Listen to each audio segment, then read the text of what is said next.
According to a 2018 survey conducted by the OECD, 1 in 4 15-year-olds were unable to name their expected job at 30. Even worse, 40% chose jobs that were likely to be automated. The divide between industry needs and students' chosen career pathways is expected to impact productivity and result in as much as $8.5 trillion in lost revenues and 85 million unfilled jobs by 2030.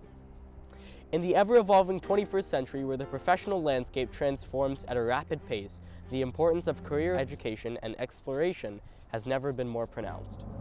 The career exposure gap is the disconnect between what a student is capable of and what they know about their potential career options. This occurs when they form career perceptions solely based on personal experiences or media exposure. Their limited experience, together with a potential lack of self-efficacy, unfortunately narrows down their career options. There's more than 6.7 million jobs open and available in this country that employers are not able to fill because of what we call the skills gap. Career exploration is the process of expanding one's understanding of possible career paths, job opportunities, and skills required to be able to make an informed decision to be successful in a desired occupation. Finding the right career often leads to a lifetime of satisfaction, while not finding one can lead to the loss of a productive workforce, which leads to the increase in costs associated with healthcare and social services, ultimately weighing down on the nation. To build a stronger nation, it's imperative that our education is career-focused from an early stage in a student's learning. According to the latest labor stats, 5.3 million were not in the workforce but wanted a job. Although willing to work, they either lack skills or interest. Based on Pew Center report, Black and Hispanic adults are less likely to earn STEM degrees and make up a lower share relative to their share of the working population. And while women earn the majority of all undergraduate and advanced degrees, their share still remains small in engineering and computer science. Back in that time frame, it was college or nothing. That's not the case anymore, and I think America and people are starting to understand that there is value in career technical education. I believe career technical education is for everybody because it creates so many different pathways, not only for career, but also for college. 94% of kids in career tech ed graduate from high school on time and 70% go to college. So if you look at high school graduates, 60% of them don't go to college.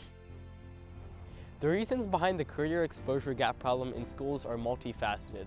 Education Opens Doors, a career program for schools, reported that the average high school student only had 38 minutes of career advice over 4 years. Career programs can also be difficult to implement in schools due to them being focused on meeting core academic competencies. The national ratio of counselors to students is 1 to 491, double that recommended by the ASCA. Girls, minorities, and at-risk students are more likely to limit their career aspirations after exposure to stereotypes that exist in the job market. High school students often struggle with decision-making, limiting their ability to find a suitable career. One of the top reasons that teenagers drop out of school is that they can't seem to find the relevance of what they learn in class to their future. Misalignment between career and educational aspirations has been associated with poor achievement during adolescence and unstable employment during adulthood. They weren't having conversations and meaningful transition plans for those students with disabilities. They were just making that decision for them, and they weren't given opportunities to explore their career interests or even consider a career as an option. Yeah. So, we've come a long way, but still have a long way to go. Secondary school student aptitude was found to be higher than interest in key national career clusters where significant job growth is forecasted, telling us that there's less of a talent gap, but more of an exposure gap. So helping kids see that there's different paths. You can leave high school, go straight to college, you can work and go to college, or you can go straight to work. So helping kids see that there's more than one path, we really focus on that. That gives kids a lot of experiences to say, I loved it, I want to do more of that, or that was terrible, I don't ever want to do that again. And that's beneficial just in itself, giving kids experiences. The ACTE in its report identifies middle school as a time when students can benefit the most from career exploration, right at a time when they're most receptive to trying new things before opinions and biases are formed. A survey by the American Student Assistance reported that 2/3 of high school grads indicated that they would have benefited more from career exploration in middle school. We really need students, even in elementary school, starting to talk about what they want to do, and then as they move up in the education system, getting more specialized with the instruction that they receive. As we stand on the threshold of an era defined by innovation, adaptability, and the constant quest for excellence, as a nation, it is essential to prepare our next generation for another 20 years of exponential growth. A successful program should implement engaging, career-related project-based learning, thereby fostering self-efficacy and employability skills, helping students find the why. Facilitate academic and career planning by educating and engaging both students and parents, removing any stigma around career choices.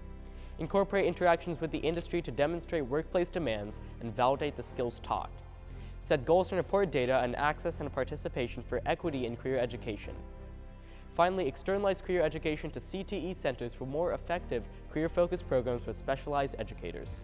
Addressing the skills gap requires alignment among policymakers, industry, and education leaders in a way that recognizes and supports each individual's success, ensuring a chance to discover, aspire, and thrive, thereby helping them answer the question, who do I want to be?